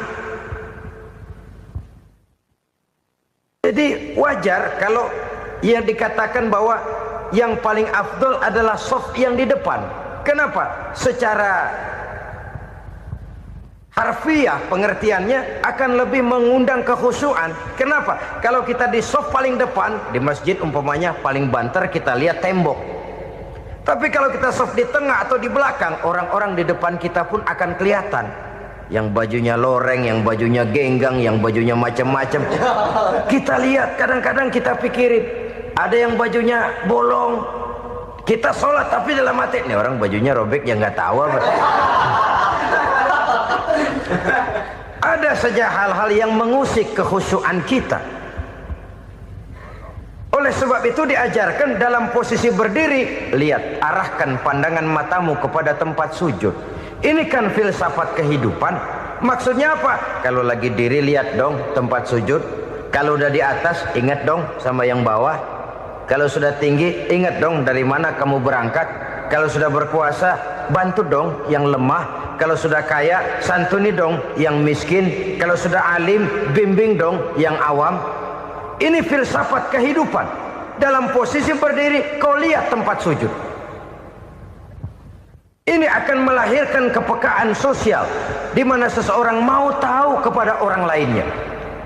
Bagaimanapun kaya kita, tinggi pangkat dan jabatan kita, jikalau hidup hanya untuk kepentingan perut sendiri saja, rasanya belum membawa manfaat di dalam kehidupan kita.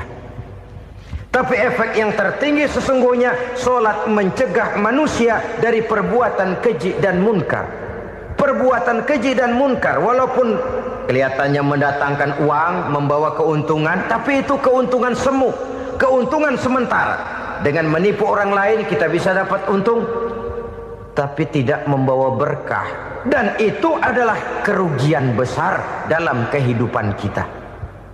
Maka untuk meraih kemenangan, harus dimulai dengan membentuk kepribadian yang tegar, memiliki sandaran vertikal yang langsung kepada Allah Subhanahu wa ta'ala. Dan itu hanya bisa kita tempuh melalui jalur ibadah formal yang sudah ditentukan Allah, yakni solat yang 5 waktu. Untuk memperkuat itu, ada solat-solat sunnah, rawatib, nawafil, sebagai terminal-terminal kontrol cadangan untuk memelihara stabilitas temperatur batin di dalam kita berhubungan dengan zat yang maha gaib, yaitu Allah Subhanahu wa ta'ala. Orang sering bertanya, Pak, itu tetangga saya nggak sholat, duitnya nggak habis-habis, Pak. Nggak sholat tapi mobilnya tambah terus. Nggak sholat tapi usahanya makin maju. Tapi di sisi lain ada orang yang rajin sholat, rezekinya butak bener. Anaknya mana kurus, mana korengan. Saudara hadirin ma'asyiral muslimin rahimakumullah. Harus saya katakan bahwa solat memang bukan untuk cari duit. Solat adalah sandaran vertikal kita kepada Allah. Sedangkan soal rezeki itu berkaitan dengan sifat Allah maha pengasih dan maha penyayang. Allah maha pengasih, siapapun dikasih kalau mau usaha. Allah maha penyayang, tidak semua orang disayang oleh Allah Azza wa Jalla. Dan belum tentu banyak harta itu merupakan nikmat. Mungkin juga istidraj. Artinya istidraj itu dikasih tapi diambulin, kalau bahasa Betawinya itu. Dikasih tapi diambulin, itu bukan merupakan nikmat sesungguhnya, lebih merupakan azab dari Allah Subhanahu wa ta'ala.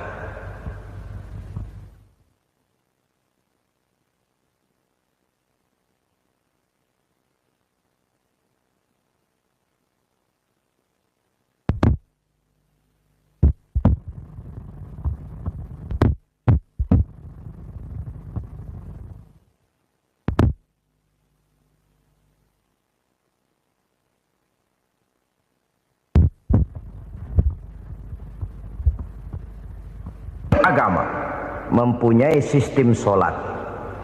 Dan kita umat Islam telah dituntun oleh Allah Subhanahu wa ta'ala yang wajibnya 5 kali dalam sehari semalam mendirikan sholat. Dan itu tentu berada dalam jangkauan kemampuan manusia. Pada awalnya barangkali kita memang merasa sholat itu satu kewajiban. Tapi semakin kita hayati makna, manfaat, dan filsafat yang terkandung di dalam ajaran sholat, semakin sampai kita kepada keyakinan bahwa sholat adalah keperluan kita. Sehingga pada waktu tertentu dinilai puncaknya, kita tidak lagi akan berkata, saya wajib sholat. Tapi kita akan berkata, saya perlu sholat. Kalau kita sudah merasakan itu adalah keperluan kita, nah di sanalah kita baru akan merasakan ruginya kalau hal itu tidak kita laksanakan. Sepanjang kita masih berkata saya wajib sholat, kita akan lebih merasakan dia sebagai beban ketimbang sebagai keperluan. Yang jelas Allah tidak memerlukan ibadah yang kita laksanakan ini. Dengan kata lain, andai kata satu dunia penuh ini orang tidak ada yang sholat satu pun, Allah tidak akan turun dari jabatan Tuhan. Jangan lalu berpikir kalau kita ngambek se-RW kagak sembahyang Tuhan tekor kali ini ya. Tentu tidak. Itu perlunya kita, bukan perlunya Allah. Dan pada induknya kita akan berkata saya perlu agama. Kalau secara induk kita sudah memerlukan agama, maka konsep-konsep yang ada di dalam ajaran agama itu pun adalah juga merupakan keperluan kita. Baik dia bernama sholat, baik dia bernama puasa, baik dia bernama zakat, baik dia bernama haji, seluruhnya adalah keperluan kita. Dan sesuatu yang kita perlukan apabila tidak kita laksanakan akan melahirkan kerugian di dalam kehidupan. Jangan heran kalau kita membaca riwayat perjalanan hidup para salafus soleh, orang-orang soleh. Ada yang tahajud sampai 100 rakaat, ada yang sholat malam kakinya sampai bengkak. Kita sekalinya bengkak biri-biri. Ada yang sholat membaca surah dalam Al-Quran sampai khotam Quran. Kok mau? Mereka sudah merasakan itu keperluan. Itu saja soalnya. Satu saat pun jikalau kita merasa bahwa itu keperluan saya, kita pun akan melaksanakan seperti itu. Keperluan saya dalam kehidupan. Inilah yang kedua. Yang ketiga, orang bertakwa yang akan meraih kemenangan itu, wa mimma razaqnahum yunfikun. Mereka membelanjakan sebagian daripada rezeki yang diberikan Allah kepada mereka. Mereka infakkan di jalan Allah. Ada satu dialog menarik. Satu hari seorang anak muda bertemu dengan seorang kakek-kakek yang sudah dikenalnya baik. Bertanyalah anak muda ini, "Kek, umur kakek berapa tahun?" 15 tahun, kata si kakek. Anak kakek berapa orang? 1. Harta kakek berapa banyak? 15 juta. Si anak muda ini bengong. Lalu protes, "Kok kakek bohongin saya?" "Kenapa?" "Saya tahu umur kakek 70 tahun. Kenapa ngaku 15? Saya tahu anak kakek 5. Kenapa bilang 1? Saya tahu kakek miliuner, miliaran uang kakek. Kenapa ngaku cuma 15 juta? Begini, kata si kakek tadi. Benar, umur saya 70 tahun. Tapi dari umur yang 70 tahun itu baru 15 tahun terakhir ini saya merasakan ibadah kepada Allah. Meninggalkan maksiat, jauh dari segala macam munkarat. Maka yang 15 tahun inilah yang benar-benar saya rasakan sebagai umur saya. Benar anak saya 5, tapi yang 4 susah diatur. Cuman 1 rasanya nih yang bakal jadi si buah hati belahan jantung pelanjut cerita penerus sejarah. Cuma 1 ini yang saya harapkan yang akan jadi anak soleh yang akan membuat saya menerima pensiunan pahala. Kalau yang 4 apek dah, nggak ada harapan. Nah tuh nyekek botol melulu. Oh begitu, iya. Lalu kenapa kakek bilang harta kakek cuma 15 juta padahal saya tahu kakek uangnya miliaran, depositonya banyak? Ya karena 15 juta itulah yang saya ingat yang pernah saya belanjakan di jalan Allah. Saya merasa itulah harta saya yang sebenarnya. Yang miliaran yang saya simpan di bank kelak, kalau satu saat saya mati, akan jadi rebutan di antara anak-anak saya.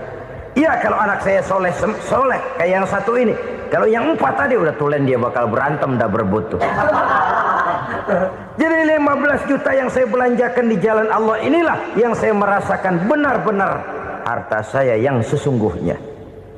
Dialog ini patut menjadi bahan renungan kita bersama. Diberikan kita umur 40, 50, 60, 70, 80. Berapa tahun dari umur yang diberikan itu yang jalan mulus, yang kita gunakan untuk melaksanakan ibadah? Banyak harta kita simpan di bank, di lemari, di dompet, di tas. Tapi berapa yang sudah kita depositokan di jalan Allah yang akan menemani kita di hari kita kembali nanti? Maka orang bertakwa yang akan meraih kemenangan, wa mimma razaqnahum yunfikun, mereka membelanjakan sebagian dari rezeki yang diberikan Allah di jalan Allah subhanahu wa ta'ala. Ma'asyiral muslimin rahimakumullah, zahirnya memang kita memberikan kepada orang lain, tapi hakikatnya kita menyimpan untuk diri kita sendiri. Kita memberikan kepada yatim piatu 25.000. Zahirnya kita memberikan si yatim, hakikatnya kan kita cuma nyimpan. Saya berikan, titip kepadamu, ini untuk saya di akhirat. Kau boleh belikan baju, kau boleh belikan untukmu makan, kau boleh bayarkan sekolahmu. Ini untuk saya. Hakikatnya kita nyumbang masjid 1 juta, zahirnya kita berikan kepada panitia masjid, tapi hakikatnya kan cuma titip 1 juta ya untuk saya di alam kubur nanti. Silakan kau boleh belikan semen, ini uang, belikan besi, belikan pasir. Saya cuma sekedar titip untuk kepentingan saya. Hakikatnya kita cuma sekedar menitip. Sebagaimanapun pada hakikatnya, apapun yang kita miliki dalam kehidupan kan cuma sekedar hak guna pakai, bukan hak milik mutlak. Harta kita, rumah kita, kendaraan kita, kebun kita, pabrik kita, hak guna pakai saja. Hak milik mutlak cuma untuk Allah subhanahu wa ta'ala. Saudara-saudara kaum muslimin rahimakumullah, ini yang ketiga. Kemudian yang keempat, orang-orang bertakwa yang akan meraih kemenangan, allazina yu'minuna bima unzila ilaika, mereka yang beriman, mereka yang percaya kepada apa yang telah diturunkan kepadamu Muhammad, ay Al-Quran, yakni Al-Quranul Karim. Setelah percaya kepada yang gaib, mendirikan solat, kemudian menginfakkan sebagian dari rezeki yang diberikan Allah, mereka juga lalu percaya kepada yang diturunkan terhadap Nabi, yaitu tidak lain Al-Quranul Karim. Sekali lagi di sini, percaya bukan hanya sekedar percaya saja, tetapi percaya lalu menjadikan Al-Quran itu sebagai pedoman hidup. Sebab memang Al-Quran itu adalah GBHM, garis-garis besar haluan muslim. Apa yang harus kita lakukan, apa yang harus tidak kita lakukan, bagaimana mestinya kita bertingkah laku dan berbuat, seluruhnya tercantum di dalam Al-Quranul Karim. Itu sebabnya ketika satu hari Aisyah ditanya bagaimana akhlak Rasul, beliau menjawab, kana Rasulullah sallallahu alaihi wasallam khuluquhul Quran. Akhlak daripada Rasulullah tidak lain adalah Al-Quran. Jawaban simpel ini memberikan gambaran bahwa keseluruhan daripada konsepsi Quran sudah diterjemahkan dalam kehidupan Rasulullah sallallahu alaihi wasallam. Karena kita tahu akhlak adalah keseluruhan dari gerak hidup manusia. Sejak ia berpribadi, berumah tangga, bertetangga, bermasyarakat, sampai kepada berbangsa dan bernegara, Al-Quran tetap memberikan sentuhan nilainya. Oleh karenanya, orang-orang yang bertakwa adalah orang-orang yang menjadikan Al-Quran sebagai pedoman dalam kehidupannya. Dan kita yakini Al-Quran diturunkan kepada Nabi Muhammad bukan merupakan produk Nabi Muhammad. Isi dan redaksinya langsung dari Allah Subhanahu wa ta'ala. Kemudian cirinya yang kelima, orang bertakwa yang akan meraih kemenangan itu, wa ma unzila min qablika. Tidak hanya sekedar percaya kepada yang diturunkan terhadap Nabi Muhammad, yaitu Al-Quran, mereka juga percaya kepada apa yang pernah diturunkan kepada para nabi, kepada para rasul sebelum Nabi Muhammad. Percaya kepada adanya suhuf, percaya kepada adanya Taurat, percaya kepada adanya Injil, percaya bahwa Allah dahulunya sudah menurunkan Taurat kepada Musa, percaya bahwa Allah sudah menurunkan Injil kepada Isa, percaya Injil ada, Taurat ada, diturunkan Allah untuk Isa dan Musa, tetapi tidak wajib mengamalkannya karena kita sudah diberikan Al-Quranul Karim. Ini yang perlu saya garis bawahi. Kita percaya Allah telah menurunkan Injil dahulu kepada Isa. Kita percaya bahwa Allah telah menurunkan Taurat dahulunya kepada Nabi Musa. Kadang-kadang ini dijadikan dalih, dikacaukan pengertiannya. Quran saja mengajarkan bahwa orang yang bertakwa harus percaya kepada Injil, maka pakailah Injil. Apalagi kalau ayat sebelumnya ditilap, dihapus, dihilangkan, Injilnya yang ditekankan, maka akan terjadilah penekanan yang salah arah. Karena salah arah akhirnya bisa merusak dan menghancurkan akidah.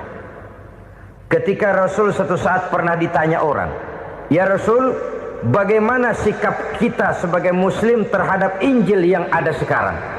Beliau menjawab, "La tukadzibuhu jami'an wa la tusaddiquhu jami'an." Jangan didustakan seluruhnya, jangan juga dibenarkan semuanya. Artinya, ini sudah merupakan gambaran dari Rasul bahwa dalam Injil yang ada sekarang masih ada ajaran-ajaran tauhid yang dibawa oleh Nabi Isa dan diajarkan kepada umatnya. Tapi juga dalam Injil yang sekarang ini sudah terkena intervensi dan investasi manusiawi. Karena itu Rasul menyimpulkan, la tukadzibuhu jami'an wa la tusaddiquhu jami'an. Jangan didustakan semua, jangan dibenarkan seluruhnya. Kita memang percaya Allah telah menurunkan Injil kepada Nabi Isa dulu, tapi kita tidak wajib mengamalkan Injil. Kita percaya Allah telah menurunkan Taurat kepada Nabi Musa, tapi kita tidak wajib mengamalkan kitab ajaran Taurat. Yang wajib kita percayai dan kita amalkan hanyalah Al-Quranul Karim. Kenapa? Oleh karena baik yang ada di dalam Taurat, baik yang ada di dalam Injil, tentu tercakup di dalam Al-Quran sebagai kitab terakhir yang diturunkan oleh Allah Subhanahu wa ta'ala. Dan itu wajar. Kalau seorang pejabat mau mengeluarkan satu keputusan baru, tentu dia harus meninjau keputusan-keputusan lama. Andai kata dianggap tidak berlaku, dianggap tidak relevan lagi, maka keputusan-keputusan lama itu tentu sudah dianggap tidak berlaku. Sebagian daripada aturan-aturan dalam keputusan lama yang masih dianggap relevan tercantum dalam keputusan baru yang wajib diamalkan. Begitulah hubungannya antara Al-Quran, Taurat, Zabur, dan Injil. 4 kitab samawi yang diturunkan Allah masing-masing kepada Zabur untuk Nabi Daud, Taurat untuk Nabi Musa, dan Injil untuk Nabi Isa alaihi wassalatu wassalam. Ketiga-tiga kitab itu kita percayai adanya. Kita yakini Allah telah menurunkan Zabur, Taurat, dan Injil. tapi kita tidak wajib mengamalkannya. Yang wajib kita mengamalkannya sekarang ini tidak lain hanyalah Al-Quranul Karim saja, karena ia mencakup apa yang ada di dalam Zabur, apa yang ada di dalam Taurat, dan apa yang ada di dalam Injil. Keotentikannya bisa dipertanggungjawabkan. Ya, tapi kan Nabi Muhammad sudah mati 14 abad yang lalu, dan di zaman beliau Al-Quran kan belum dikodifikasikan, belum ditulis. Bagaimana keotentikannya bisa dipertanggungjawabkan? Mudah saja. Allah berjanji, inna nahnu nazzalna dzikra wa inna lahu lahafizun. Kami yang menurunkan Al-Quran dan kami yang akan menjaga dan memeliharanya. Allah turunkan Quran, Allah menjaganya. Bagaimana cara Allah menjaga Al-Quran itu? Banyaknya orang-orang yang hafaz Al-Quran. Hafaz Al-Quran 30 juz, 114 surah, 6.666 ayat. Sehingga jangankan satu kata, jangankan satu ayat, satu kalimat saja berubah, sudah akan timbul reaksi dan mudah dimengerti. Kenapa? Banyak orang-orang yang hafaz Al-Quran. Sedangkan pada setiap akhir tahun biasanya malaikat Jibril selalu mengadakan checking terhadap ayat-ayat yang diturunkan pada waktu itu. Di zaman Nabi sendiri sudah ada usaha kodifikasi. Dan yang lebih luar biasa lagi, sampai hari ini tidak seorang pun mampu membuat satu ayat saja semacam Al-Quran. Ke bahasa manapun dia diterjemahkan, naskah aslinya tetap ikut. Rujukan dasarnya tetap ada. Berdasarkan itu, maka tidak mungkin terjadi penyelewengan terhadap atau pemalsuan terhadap ayat-ayat Al-Quranul Karim. Kesuciannya, keotentikannya, kemurniannya bisa dipertanggungjawabkan. Ma'asyiral muslimin rahimakumullah. Oleh karenanya, konsepsi dasar daripada ajaran Islam ini memang tidak lain adalah Al-Quran dan Sunnah. Isi daripada agama Islam yang merupakan iman, Islam, dan ihsan, konsepsi dasarnya tidak lain adalah Al-Quran dan Sunnah Rasulullah Sallallahu Alaihi Wasallam. Maka yang kita perlukan sekarang ini adalah terjemahan Al-Quran di dalam kehidupan kita. Dengan demikian, maka gaya kehidupan yang lebih Qurani itulah yang kita dambakan. Kita perlu memang terjemahan Quran dalam bahasa Inggris, dalam bahasa Belanda, dalam bahasa Jepang, tapi yang lebih kita perlukan adalah terjemahan Quran di dalam kehidupan kita. Konsekuen, tidak memanipulasi, ringan sama kita jinjing, berat sama kita pikul. Jangan kalau lempengan ayat Quran tuh kira-kira enak diamalin, keras teriakan kita. Giliran kira-kira ayat Quran itu mukul kepala kita sendiri, diam kita. Itu ciri yang pernah disindir Allah dalam awal-awal Baqarah juga. Ciri beragamanya orang yang munafik. Kullama adha'a lahum masyawfih, kata Allah. Wa iza azlama alaihim qamu. Apabila terang mereka jalan, apabila gelap mereka berhenti. Artinya, kalau kira-kira di Islam nguntungin, rame-rame pada teriak Islam.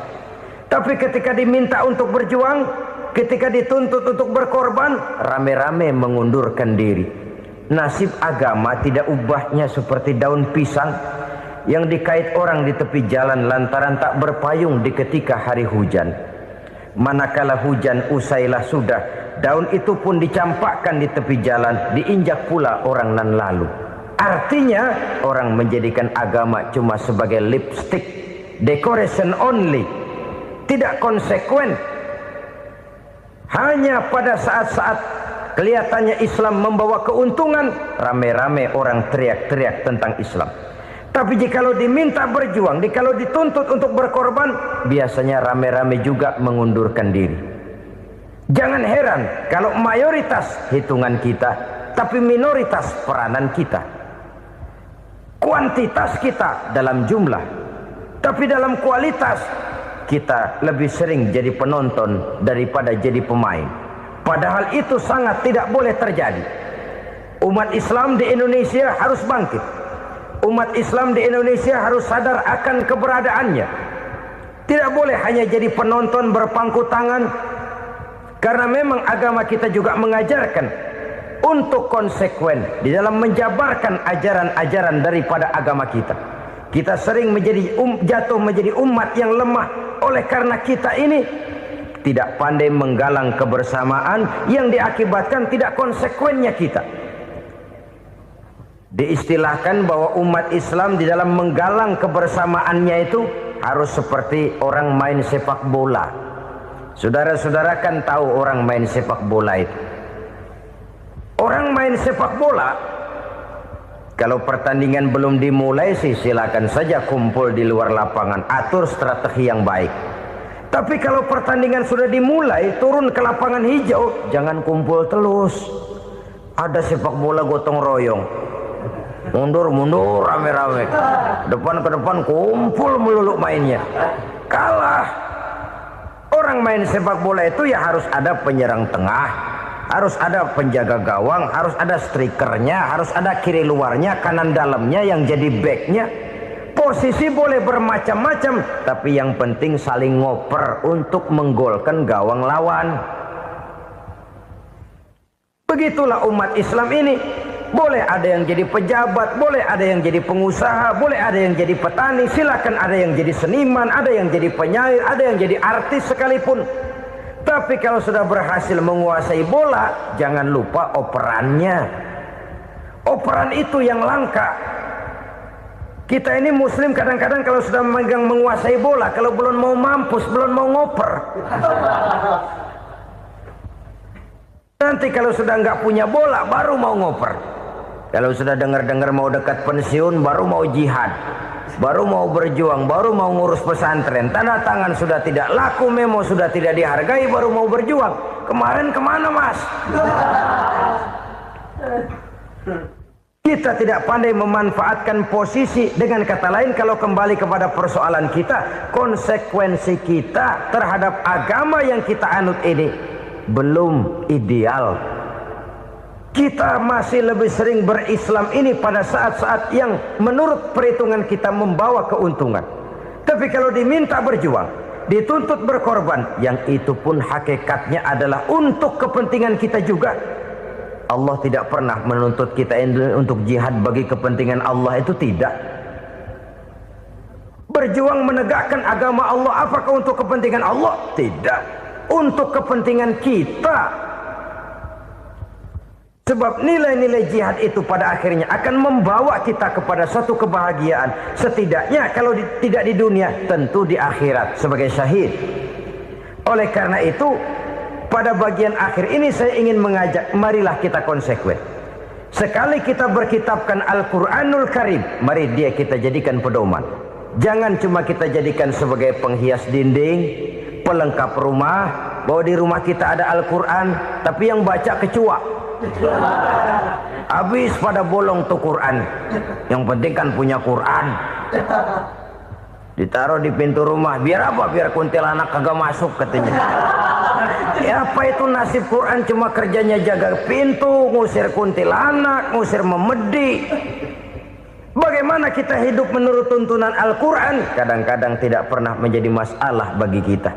Maka bagaimanakah Al-Quran akan mungkin membawa keberkahan dalam hidup kalau ajarannya kita injak-injak dalam keseharian kita? Mewujudkan gaya hidup yang lebih Qurani, itulah yang akan kita rintis di dalam kehidupan kita. Bertahap, step by step, menurut kemampuan yang ada pada kita. Jika jalan ini tidak bisa kita selesaikan, percayalah akan ada generasi penerus yang akan melanjutkan usaha dan cita-cita mulia itu. Jadi percaya kepada Taurat, percaya kepada Injil, sekadar percaya Allah dahulunya sudah menurunkan itu, tapi kita tidak wajib mengamalkannya. Kenapa? Generasi Injil masa berlakunya sudah kedaluarsa. Taurat masa berlakunya sudah kedaluarsa. Injil pernah berlaku untuk orang Nasrani di zaman Nabi Isa. Taurat pernah berlaku untuk orang Yahudi di zaman Nabi Musa. Setelah generasinya berlalu, datang Rasul penutup yang membawa Al-Quranul Karim, maka Al-Quran itulah yang berlaku menjadi pedoman sampai hari akhir nanti.